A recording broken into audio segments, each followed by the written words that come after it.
Welcome to the Slop Farm. Enjoy the video. In this video, I will explain how to make a marshmallow bed frame. This fun project combines whimsy with a surprisingly sturdy structure. First, you will need to gather your primary materials: large, fresh marshmallows, strong wooden dowels, and a reliable food-grade adhesive.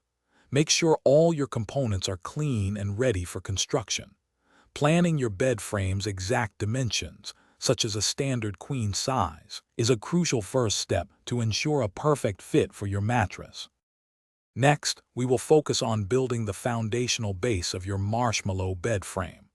Begin by constructing a sturdy rectangular frame using your prepared wooden dowels. These dowels will form the main support. Apply a generous amount of food-grade adhesive at each corner to securely join the pieces. It is essential to reinforce these connections, perhaps with additional dowel segments, to ensure the base is incredibly strong and capable of supporting the mattress and its occupants without any compromise. Now for the most exciting part, adding the marshmallows.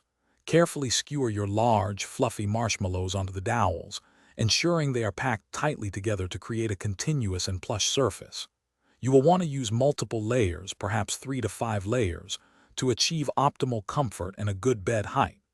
Secure each marshmallow firmly in place with a small dab of adhesive if needed, preventing any shifting and maintaining a smooth, even sleeping surface.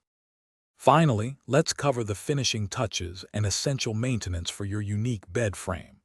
It is crucial to allow all the adhesive to fully cure for at least 24 hours before placing a mattress on top. For added durability and to prevent stickiness, consider applying a food-safe, clear sealant over the marshmallow surfaces. Remember to store your marshmallow bed frame in a consistently cool and dry environment to prevent any melting or degradation of the marshmallows over time, ensuring its longevity. Thanks for watching. Consider subscribing if we helped you today.